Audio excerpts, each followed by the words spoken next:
pouco explorar, as pessoas pouco exploram a profundidade, né, dessa oração, porque desde criança nos ensinam a fazê-la, assim como a Ave Maria, né, principalmente quem vem do meio católico, evangélico. Não sei se os evangélicos também, né? Acho que sim também, né? Não? Só nós católicos. A Maria não, mas o Pai Nosso sim. Então, ela também, inclusive, está nas escrituras, né? Então vale a pena a gente fazer um estudo sobre o Pai Nosso. Por que ele tem essa relevância, essa importância toda? Porque está tão presente em todas as tradições religiosas, e as pessoas estão sempre orando, será que elas entendem o que estão dizendo, a profundidade daquilo? Então, eu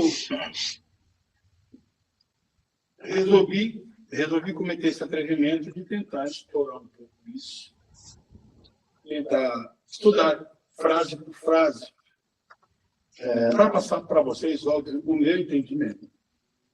E obrigado a enxergar dessa forma. Continue com as suas convicções, não estou aqui de forma alguma para doutrinar ninguém, para dizer para vocês o que é certo e o que é errado. Estou aqui com a minha visão, que é resultado dos meus estudos, da minha vivência, isso que nos traz aqui. Então, a gente tem a primeira frase.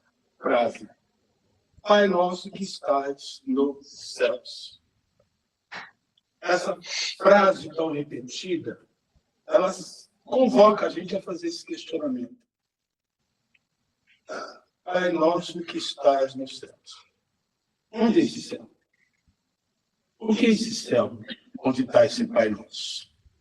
Será que a gente tem que olhar para cima, nas estrelas, e ele deve estar lá há 500 bilhões de anos-luz, como estão aquelas estrelas que a gente está vendo aqui, muitas que a gente vê hoje, Vanessa e mais. A gente só está enxergando a luz dela, porque ela já não existe, um negócio que demora 500 bilhões de anos para chegar até a gente, imagina. Não existe mais, com certeza. Então, será que os céus é isso? Aí eu resolvi fuçar um pouco, investigar um pouco. E eu encontrei uma coisa curiosa. Na cosmogonia de Hesíodo foi aquele cara que escreveu sobre mitologia grega. E como se formou o mundo. O primeiro deus foi Urano. O que é Urano? Urano é o céu. Aonde está esse céu? O céu, sim, está a 500 bilhões de anos-luz, mas também está aqui. Nesse espaço vazio, entre nós. Ou seja, Pai Nosso que estás no céu, é Pai Nosso que está em tudo. E ele começa de forma muito inteligente, ensinando essa oração, dizendo que Deus está em tudo. Isso faz todo sentido, porque se nós concebermos um Deus que sabe de tudo, onisciente, para saber de tudo, ele tem que estar em tudo. Não tem? A presença de Deus tem que estar em tudo. Como é que ele vai saber de algo que ele não está presente? Não faz sentido? Então, se ele é onisciente, significa que ele está em tudo. Fora e dentro da gente, Deus é tudo. Essa definição é uma definição muito inteligente que a gente encontra no brahmanismo, por exemplo, onde Deus é Brahma. Deus é tudo. É uma coisa só. Tudo é Deus. Então, eles já ensinam isso 2000 anos antes de Cristo. No brahmanismo, eles já sabem disso. No budismo também. Essas religiões orientais são danadas. Elas já têm essa compreensão de Deus como algo que não está transcendente. Não está depois das nuvens, sentado num trono eterno, observando a gente. Não, ele está aqui. Então, Pai Nosso que estás nos céus, se o céu é tudo, significa Pai Nosso que estás em tudo. Santificado seja o vosso nome. Aí é que a coisa complica. Qual é o nome de Deus? Para ser santificado. Quando Moisés perguntou qual é o seu nome, ele respondeu. O pessoal estava nessa aula do catecismo. Ele falou Jeová. Falou Jeová. Ou Yahvé, em algumas traduções. O que quer dizer isso? Eu sou.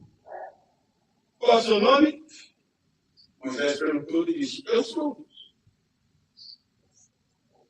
Santificado seja o vosso nome. Santificado seja eu sou. Entende? Que a gente santifica o quê? Algo fora. A nossa predisposição devocional de querer se considerar um lixo e se ajoelhar diante do divino. Ah, eu sou um coitado. Eu sou a mosca que pousou no cocô do cavalo do bendito. Cuida de mim. Isso faz parte do nosso sistema de crenças. A gente construiu essa imagem de potência, de fraqueza, de coitado, de que não vale nada. Se ajoelha diante de algo maior. Mas não. Esse algo maior é o eu sou. Jeová, Yahvé, significa eu sou.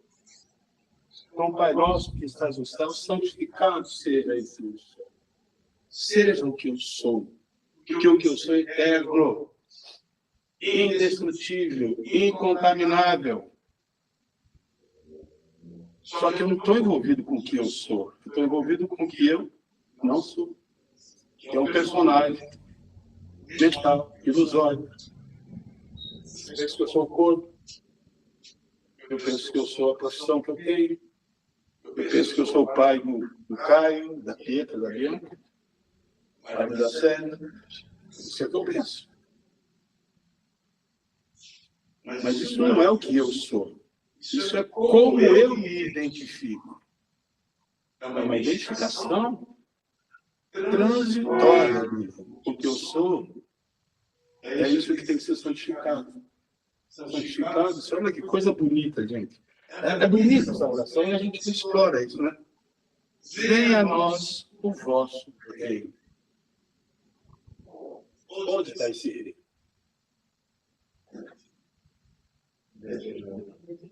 Não é verdade? Não é dentro da gente? A oração o tempo todo convida a gente a olhar para si, pelo amor de Deus. Não é olhar para fora, se colocar de joelhos atrás de alguém transcendente, um ser transcendente. Não. Venha a nós o vosso reino, ou seja, olha para dentro. O reino está aí dentro. O que você está procurando, também está procurando por você. O que você quer ser, você já é. Aquilo que você tenta realizar, é só coisa da tua cabeça, é bobagem. Como é que você vai ser mais do que você é? Se você já é Deus, se você já é divino. Seja feita a vossa vontade, assim na terra como nos céus. Aí, ele já está enquadrando a gente dentro de um sistema que demonstra como é que esse universo funciona. Como é que Deus age. Fechando aqui.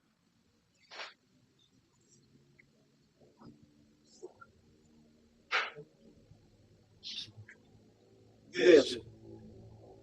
Seja feita a vossa vontade, assim na terra como nos céus. A vontade de Deus é a vontade do próprio universo. E o universo tem sim uma vontade. O universo tem princípios inteligentes. O universo obedece uma lógica voltada para o bem, nunca voltada para o mal. O universo é Deus, somos nós. Tudo caminha em direção à luz. Nós não caminhamos em direção à escuridão. Tudo caminha em direção à luz. E para isso ele precisa de princípios. E os princípios se impõem sobre nós. Então, a vontade do universo vai ser feita, quer a gente queira ou não. Então, não se trata Se você quer sofrer menos, confia e aceita. A vida que você tem, a experiência que você tem, as coisas como elas são, as pessoas que estão na tua vida, aceita. Isso é permitir que o universo faça a vontade dele. Se você não aceita, se você não gosta, se você é reativo, se você de alguma forma é contrário, se você se rebela, você está se rebelando contra quem? Contra o próprio universo, contra o próprio Deus, contra essa própria vontade, contra esses princípios. Qual é o resultado? Sofrimento e dor. Então, seja feita a vossa vontade e que nós aceitarmos. Gente, o próprio Jesus deixou bem claro, eu não vim aqui para fazer a minha vontade. Se dependesse de mim, eu nem vinha. Eu vim aqui para fazer a vontade daquele que me enviou. Está falando do quê? A vontade do universo. E era necessário que Jesus viesse. Entendeu? Era necessário que nós tivéssemos essa referência de perfeição aqui entre a gente, de que é um ser perfeito. Para nós podermos balizarmos a nossa existência, sabemos para onde ir, termos um modelo. Então, quando a gente fala, seja feita a vossa vontade assim na terra como no céu, a gente está falando de aceitação. E aceitação é uma virtude mágica. Todas as vezes que nós colocamos aceitação na nossa vida, a gente resolve toneladas e toneladas e toneladas de problemas. Porque a maioria dos problemas surgem da não aceitação, da nossa aversão. É um termo que eles usam muito no budismo. Né? Tem até um nome em sânscrito para isso, em pali, chamado kana. Essa aversão. Isso é a causa dos nossos problemas. O que é a aversão? A aversão é a não aceitação, é o contrário. É você não aceitar. Não gosto do Cláudio. Não gosto da Célia. Não gosto. Entendeu? Você começa a estabelecer o que é bom, o que não é. Como se você estivesse no comando. Como se as pessoas que estão na tua vida estivessem na sua vida por acaso, sem objetivo. Não estivesse dentro de um plano inteligente. É que a gente não enxerga que existe um plano inteligente atrás de tudo. A nossa mentalidade é sempre de procurar um culpado, né? E nos colocarmos na condição de vítima. É sempre assim. O problema nunca é nosso. O espírita fala que o culpado, a culpa é do obsessor. O católico fala que a culpa é do diabo. Aí o evangélico fala que a culpa é do inimigo. Aí vem o ateu fala que a culpa é do acaso. Aí vem, quem mais, gente? A Umbanda fala, a culpa é do trabalho que foi feito. Tem sempre o culpado. Perigoso. Nunca é você. Você é sempre vítima. Você é sempre coitado. Não, fizeram trabalho para mim, pelo amor de Deus. Me ajuda a desfazer. Olha, que trabalho fizeram para você? Eu não sei, minha vida está dando errado. Não era para ser assim. Será que não? Será que você não merece estar passando pelo que você está passando? Jesus alguma vez procurou um culpado dos problemas? Não. Em momento algum. Pelo contrário, ele exaltou o nosso poder, a nossa força para a gente enfrentar a vida. Em vários momentos. Ele dizia que a gente é divino. Vocês são deuses, seus imbecis. Vocês são deuses. O que eu faço, vocês podem fazer até mais. Bando de idiotas. Eu falo. O cara que estava parado 38 anos na beira de um tanque, esperando as águas se mexerem, alguém pegar ele, levar na água, para a água, que eram os anjos que mexiam essa água, iam curá-lo e ele poderia sair dali. Poderia, então Jesus falou, o que você quer ser curado? Eu quero, mas ninguém me leva. Não, perguntei se alguém te leva ou não. Você quer ser curado? Então levanta, amigo, pega teu leite, ó, anda. Na hora ele se tocou. E o problema era ele.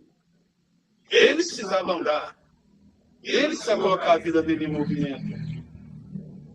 Não tem culpado por isso. Ninguém é vítima de nada. Nós é que temos responsabilidade sobre nós mesmos. Eu me empolgo aqui, vou esquecendo do tempo. Mas eu falei, onde seja feita a vossa vontade, assim na terra como no céu. O pão nosso de cada dia nos dá hoje. Não é possível, óbvio. Que não nos falte o pão e não falta. Tenho certeza que aqui ninguém passou fome. É muito raro a gente encontrar pessoas, eu passei fome. Só com um karma muito pesado mesmo. Quando a pessoa tem aquele karma de você vai passar fome. Você vai ter que sentir na pele o que você fez tanta gente sofrer. Então, tem pessoas que vêm com esse karma mesmo. A gente encontra muitos na Somália, na Etiópia, no Congo, tem um monte de gente assim, que não estão ali porque são vítimas, coitados. Estão ali porque precisam dessa experiência. Precisam passar por isso. Aqui no Brasil, quem que passa? Né? Então, o pão nosso não é só sobre o pão nosso. O pão nosso, nós estamos pedindo uma expansão de consciência. O pão do conhecimento. O pão que não é aquilo que a gente vai abrir um livro, ler e acreditar no que está escrito. O pão é aquele que a gente vai acender uma luz e entender coisas que a gente não entende. Isso que nós chamamos de insight. Né? Então, conhecer uma luz que acende. Então, o pão nosso de cada dia é isso. É nós estarmos dizendo para o universo, acenda essas luzes. Eu quero compreender, estou receptivo a isso. E as luzes vão se acendendo. E nós vamos compreendendo coisas que ainda não compreendemos. Perdoai nossas ofensas, assim como nós perdoamos a quem nos tem ofendido. Outra paulada que a gente encontra, né, nessa oração. Quer dizer que eu só vou ser perdoado? É uma barganha aqui? Só vou ser perdoado se eu perdoar? Como é que é isso? Não. O que é o perdão? Eu falo sempre isso. Às vezes eu sinto que eu sou repetitivo, especialmente para quem é trabalhador da casa, que está há anos aqui ouvindo as mesmas coisas, mas tem sempre gente nova, a gente tem que estar dizendo. Perdão, gente, é única e exclusivamente mudar o significado que algo tem dentro de você. Isso é perdão. Ninguém esquece o que te fizeram. Você vai se lembrar. Só que hoje você lembra daquilo, aquilo te machuca. Quando você perdoa, você lembra daquilo, aquilo não significa nada. Não te afeta. Aí você está numa condição saudável. Porque você esgotou todos os componentes ruins, tóxicos que existiam naquela memória. Não existe mais revolta, ódio. Não existe nada. Existe apenas uma informação. A informação está ali como uma informação. Não te afeta. Isso é perdoar. Então é olhar para dentro. Né? Olhar para dentro. Eu vou lembrar daquela vez que a Célia jogou a cadeira em mim. E aí eu vou pensar assim comigo. Ela estava nervosa.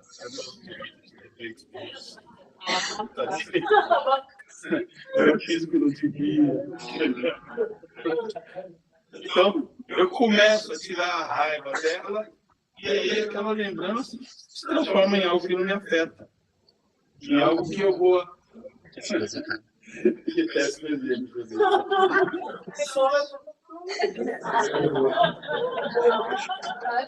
Mas, enfim, é difícil quando a gente sofre passa por algum evento traumático. Quando a humilhação foi muito grande, quando houve abuso, por exemplo, quando houve traição, coisas desse tipo, são difíceis, elas estão imantadas desse sentimento de aversão, de ódio, de revolta. Então, é um processo de diálogo interno, de olhar de novo, e aceitar, e compreender que a pessoa errou, porque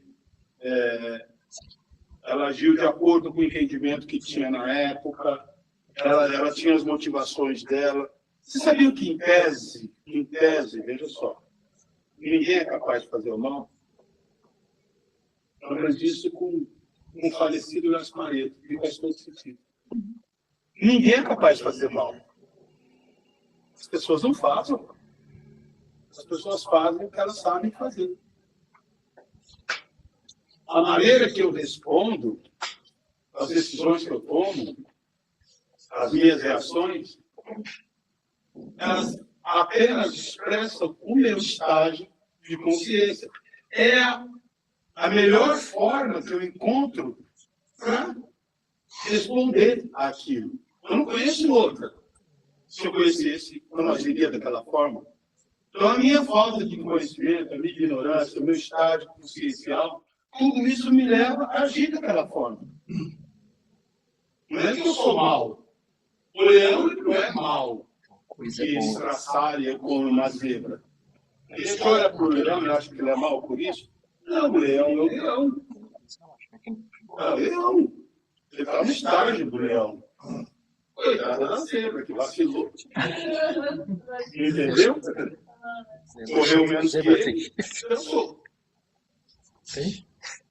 Então, não se trata de bem ou mal. Se trata das coisas como elas são, dentro do estágio em que estão. Você tem que se perguntar por que você foi atraído para aquela situação. Por que você foi constrangido a passar por aquilo? E essa pergunta a gente não faz. A gente nunca pergunta por que eu passei por isso. Por que eu merecia passar por isso? Essa pergunta a gente não faz. A gente faz por que ele fez isso? Por que ele fez aquilo? Por que ele disse isso? Eu nunca digo assim, por que eu precisava ouvir isso? Por que isso estava no meu caminho? Por que essa experiência foi necessária? Qual é o aprendizado que eu preciso extrair disso? Porque se eu passei por isso, o universo não quer o nosso mal. Ele quer o nosso desenvolvimento, o nosso aprendizado, a melhoria do nosso ser. Ele nos coloca diante de experiências voltadas para isso. Então, eu precisava ganhar uma resiliência que eu não tenho. Eu precisava desenvolver uma humildade que eu não tenho. Eu precisava desenvolver uma aceitação que eu não tenho, uma confiança, uma coragem, uma serenidade que eu não tenho. E como é que eu vou desenvolver essas virtudes? Sendo constrangido pelas experiências da vida.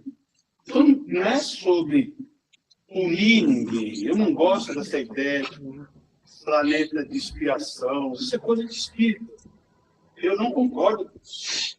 Ninguém está em planeta. A gente está em processo voltado para o seu desenvolvimento, para o seu crescimento, para a expansão do teu ser, para o desenvolvimento integral do teu ser.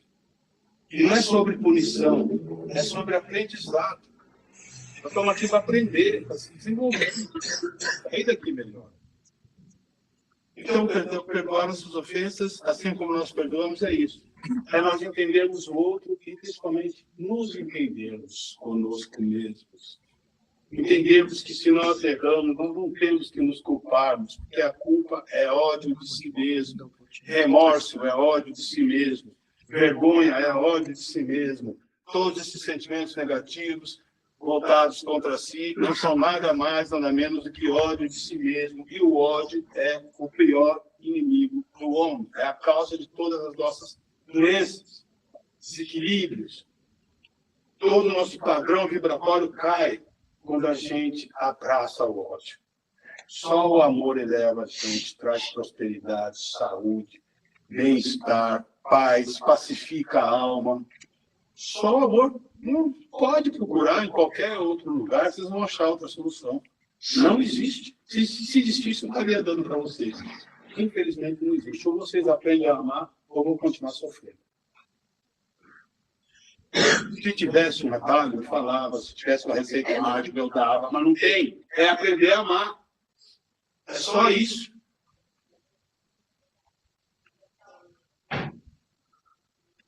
Não nos deixeis cair em tentações. A tentação nossa, nós já sabemos. Repara a tentação de Jesus, era o demônio. Né? Jesus estava no deserto lá, o demônio veio e cutucou ele de todo jeito. Cutucou ele em todos os pontos fracos possíveis que ele poderia ter. Não é isso? Ó, transforme isso em pão e come, rapaz. Ficar passando fome igual besta. Não come, não. Mata a sua fome. Nem só de pão vive o homem. Ele foi na cara do diabo.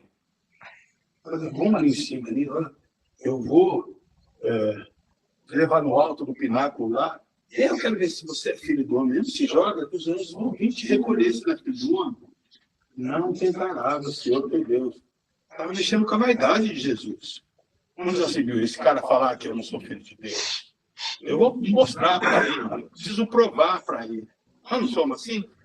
Nós não queremos a aprovação do outro. Isso é o que é vaidade. Então nós somos tentados o tempo todo por esse demônio. O demônio nada mais é do que o nosso ego. Então quando nós dizemos assim, não nos deixeis cair em tentação, significa não nos permita sermos dominados pelo nosso ego, pela nossa mente, e sim pela nossa consciência, pelo nosso eu superior, pelo nosso divino, pela presença. Eu vou contar uma piadinha para acabar. Tinha um menino, a professora, ela estava falando sobre medo, né, com os alunos. Ensino fundamental, nos primeiros anos, ele reuniu os alunos, quero que cada um conte o seu medo. Aí ele chamou um por um, professor, eu tenho medo do cachorro do vizinho. Ele é bravo. Eu tenho medo do meu tio, ele é feio. Não, professor, eu tenho medo eu tenho medo do homem do saco. Minha mãe falou que o homem do saco passa aqui e leva as crianças, eu tenho medo. Medo de bruxa, medo de bruxa, né? Aí chegou no último, Joãozinho, você tem medo do quê? Professor, eu tenho medo do malamém. Malamém. O professor falou aqui, quem que é malamém? Eu não sei. Não sei, mas a minha avó todo dia fala, livrai-nos do malamém. Então, livrai-nos do mal. Amém.